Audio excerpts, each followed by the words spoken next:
The galactic arena hadn't seen silence like this in 10,000 years. 50 billion viewers across the known galaxy held their collective breath as humanity's representative stepped onto the combat platform. She looked impossibly small against the backdrop of swirling nebulas visible through the arena's force fields. Arya Nakamura, 19 years old, 5 feet 4 inches of Deathworlder wrapped in a simple black training uniform. Across from her materialized Gorvax, the unstoppable, reigning champion for 30 cycles. The Thraxian warrior stood 4 meters tall, his crystalline exoskeleton reflecting rainbow patterns under the arena lights. 4 arms, each capable of punching through battleship armor. Eyes that could track movement in 12 dimensions. He'd killed 800 challengers without taking a single wound.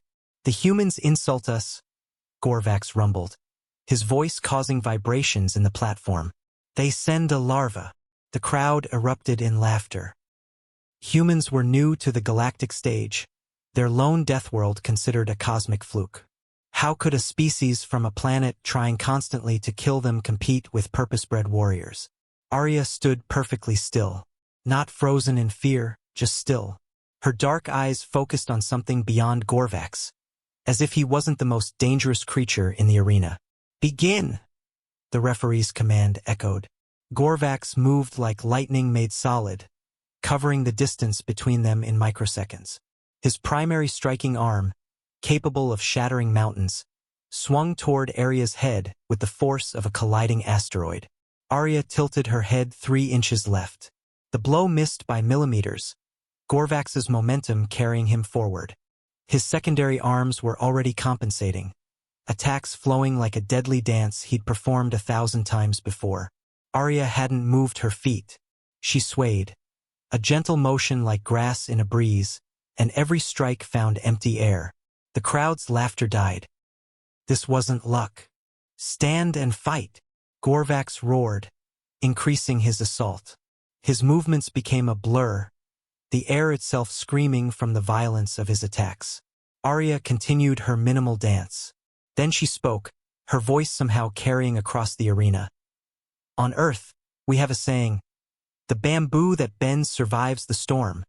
Gorvax's next strike came from above, using his flight capability to add gravitational force to his blow. This time Arya stepped. One step.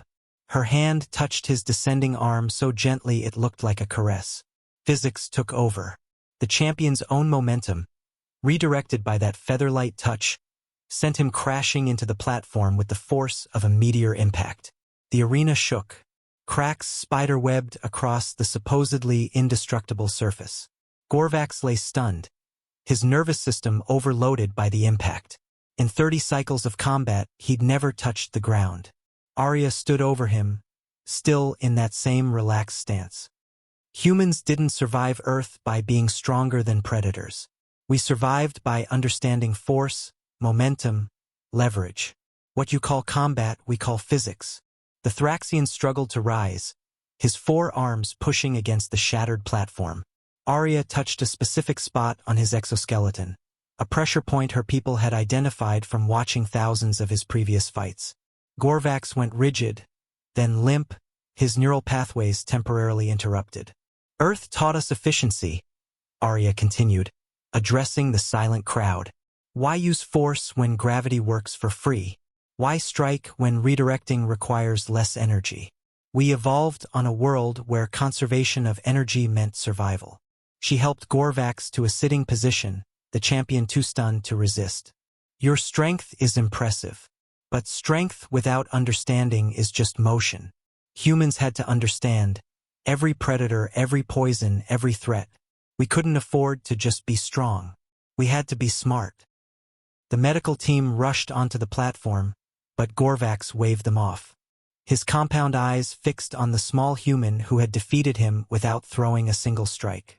"What are you?" he asked. "I'm a kindergarten teacher from Tokyo," Arya replied. "I practice Aikido on weekends." The arena erupted, not in laughter this time, but in chaos. If their teachers were this dangerous, what were their soldiers like? The aftermath redefined galactic politics.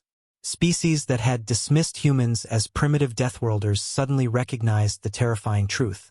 Humans had weaponized understanding itself. They didn't just survive their hostile world, they'd learned to harmonize with it. Gorvax became humanity's first alien student of martial arts. Within a decade, human dojos appeared on every civilized world, teaching alien species that true strength came not from overpowering opponents, but from understanding the universe's fundamental forces. And in the galactic arena, a new rule was established. Humans competed in their own category. It was safer for everyone that way. Years later, when asked about her victory, Arya would smile.